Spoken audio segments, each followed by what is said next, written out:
Hello, Cleveland Opera Theater. My name is Megan Thompson. I am the Director of Education and Outreach for Cleveland Opera Theater, and I was with you on Monday, and we started talking about different voice types that are found in opera. And so today I wanted to continue that conversation. Monday we spent it focused on females and female voice types, and so today we're going to turn and look at some of the male voice types that are commonly found in opera. As always, during our Opera 101 series, if you have any questions or comments, please shoot them to us in the comment box. This is a great time to also let us know what other topics you would like us to be covering in these Opera 101s. So every day around 12:15, we're getting on and we're chatting. So we're picking topics we want to talk about, but it's always helpful to get that feedback and hear what you want to talk about. So let's dive in here on male voice types. So we left off with contralto in the female range, and I said that it was actually very similar to the countertenor in the male range.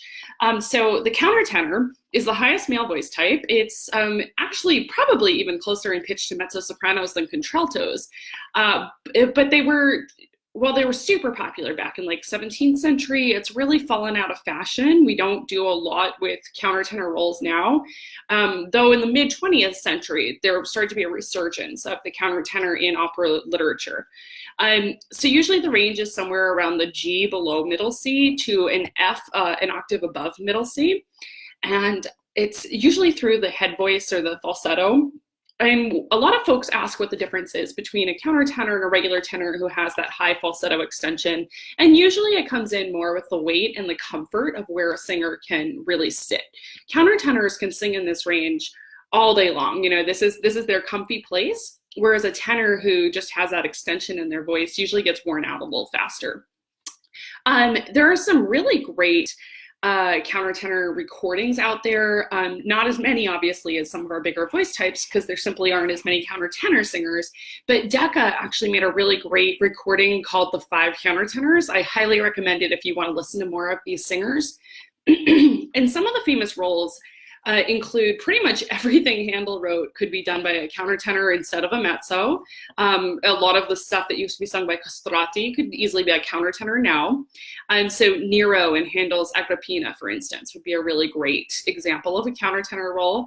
And then in terms of the more modern roles, I said in the mid-1900s, we started to see this resurgence. Oberon in Britten's Midsummer Night's Dream would be a great example. And then some of the famous singers, and you can hear them on Decca's recording actually, Ferdinando Bertoni, Vince, not butchering anybody's name too badly here. And then, so we have our countertenors, we're moving down into tenor. Tenors, a little more common, obviously. Tenors are often our leading men, especially our romantic leads. They tend to always get the girl, and there's a joke, they always get the girl off stage too. The tenor operatic range is usually from the C below middle C to the C above middle C, also known as a high C. When you hear folks talking about that tenor high C, that's the one they're referring to. And they break down very much the way sopranos break down to different subcategories, so do tenors.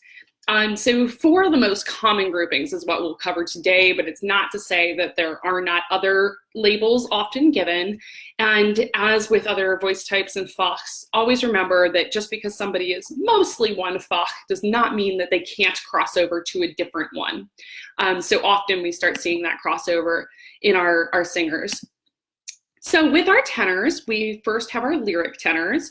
Lyrics tend to be the more warm, bright tones. They tend to be the ones who are hitting those really high notes, and they sound really easy. They get some of the most charming operatic roles, really. So these folks tend to get like our romantic leads, these Alfredo, Verdi's La Traviata, Werther in Massenet's Werther, Romeo in Gounod's version of Romeo et Juliet. So you have those leading men. Some of our famous singers, Enrico Caruso, Jose Carreras, Juan Diego Flores. Juan Diego Flores, if you haven't seen it, he sang an amazing, in La Fille de Régiment, just 6 high Cs, and then he actually reprised the whole aria and did it all again.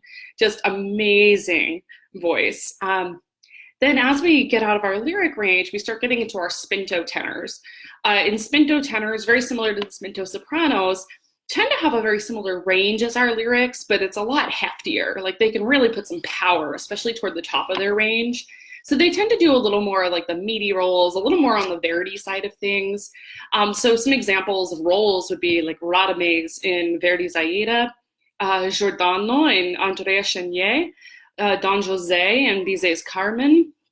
And then in terms of singers, there's a lot of crossover between our Spinto tenors and dramatic tenors. So some of the examples that you're probably familiar with, though, who sing these types of roles would be Placido Domingo, Franco Corelli, Jonas Kaufmann.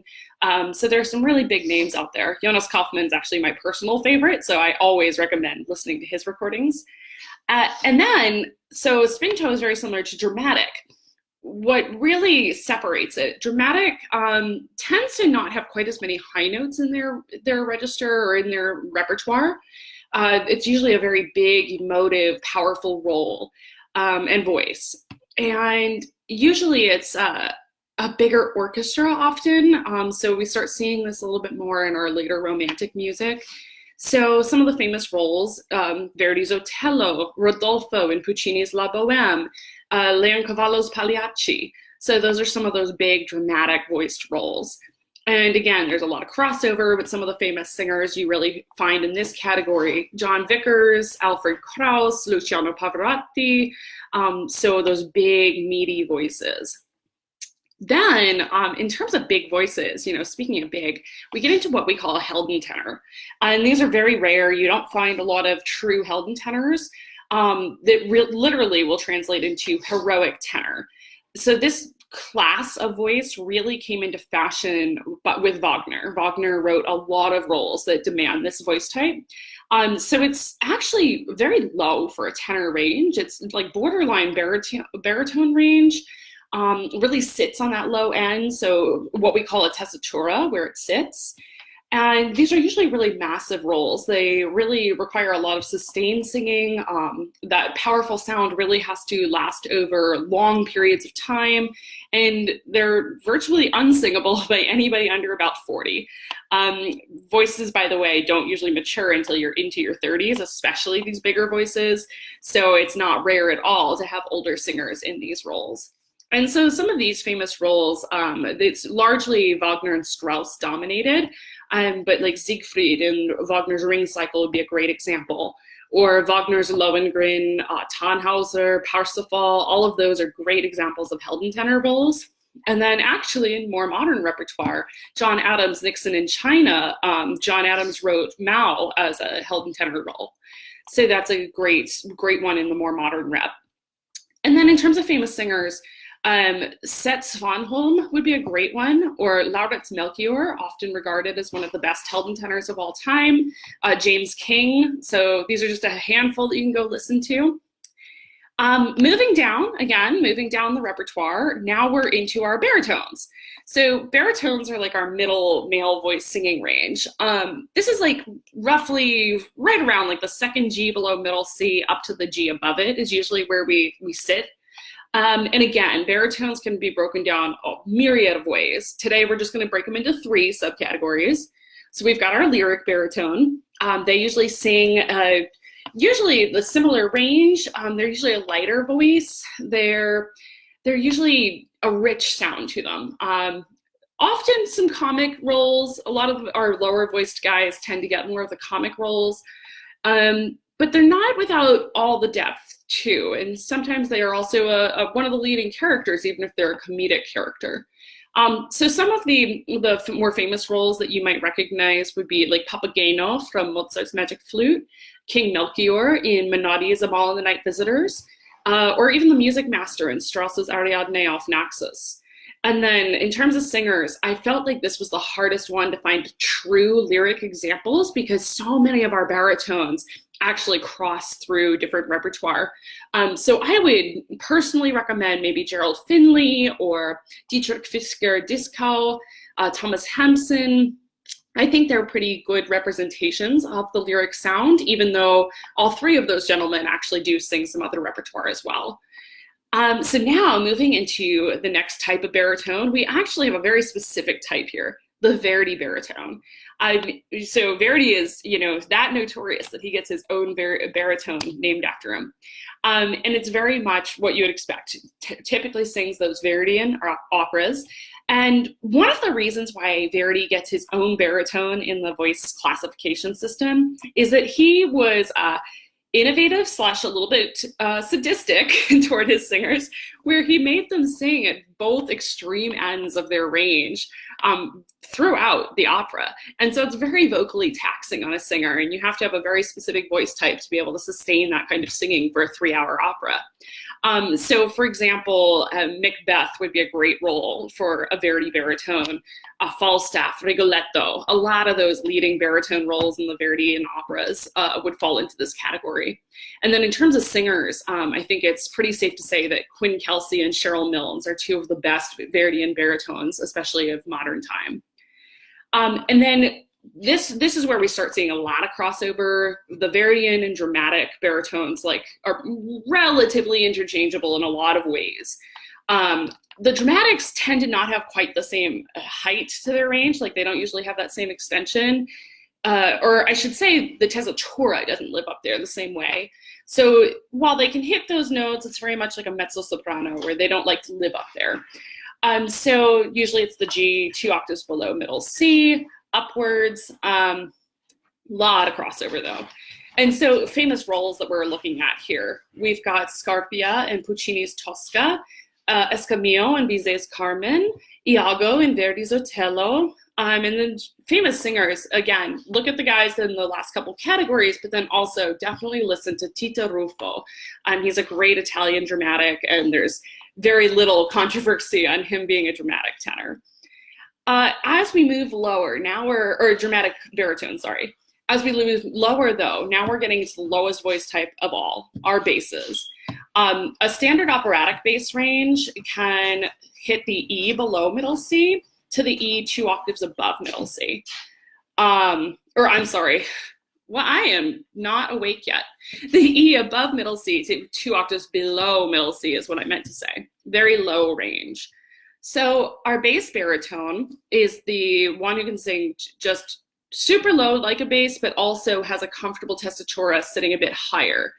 So they can sit a little closer to the baritone range compared to some of our other basses.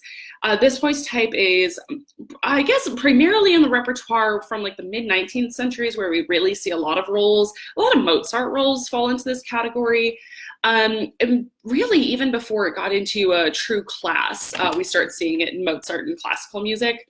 And then this is another one of those roles that's often broken between the lyric and the dramatic. So our lighter voices tend to go more to the lyric side of repertoire, and our heavier voices go more to the dramatic. So for instance, Figaro in Mozart's Marriage of Figaro is usually a lyric bass baritone, whereas Wotan in Wagner's Ring Cycle is usually dramatic. And then you can also listen for Mephistopheles in Gounod's Faust. And then singers, again, lots of crossover here. Don't put these people in a box and say they have to stay there. But Bryn Terfel, Eric Owens, James Van Dam, these are all some great examples of that bass baritone range and voice type. Then we start getting into our buffos. Buffo bass roles, bass roles or basso roles are funny comic relief roles.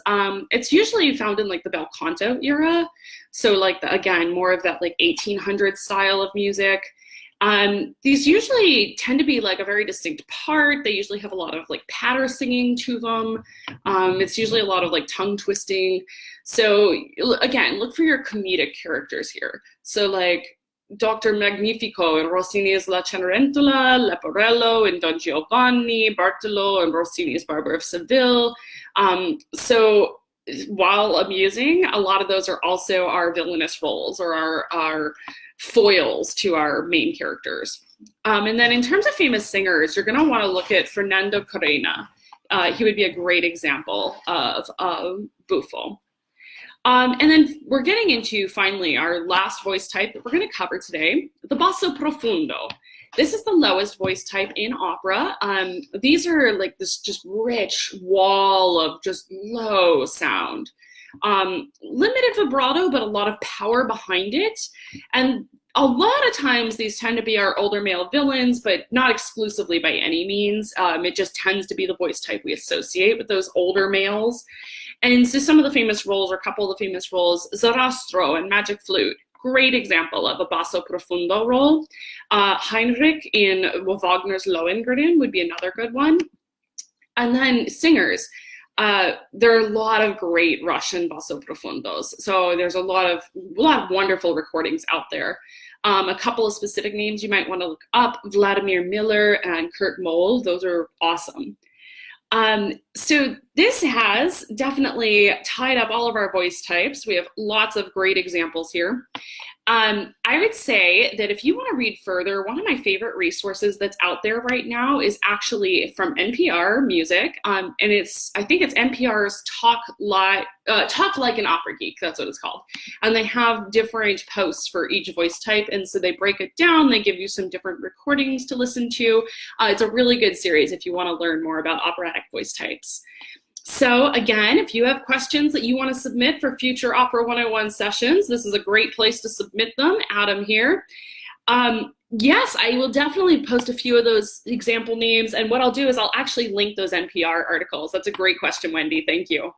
So I'll throw some links in this comment box so they'll live forever. But yeah, definitely let us know if you have other questions that you want us to hit in Opera 101. And then tonight's Wednesday. So at 5 o'clock, you can join us for Page to Stage, the making of Carmen. So we're going through some different pieces and parts. Tune in via Zoom. The link's on the website, clevelandoperatheater.org. Thanks so much for joining me, and have a wonderful afternoon.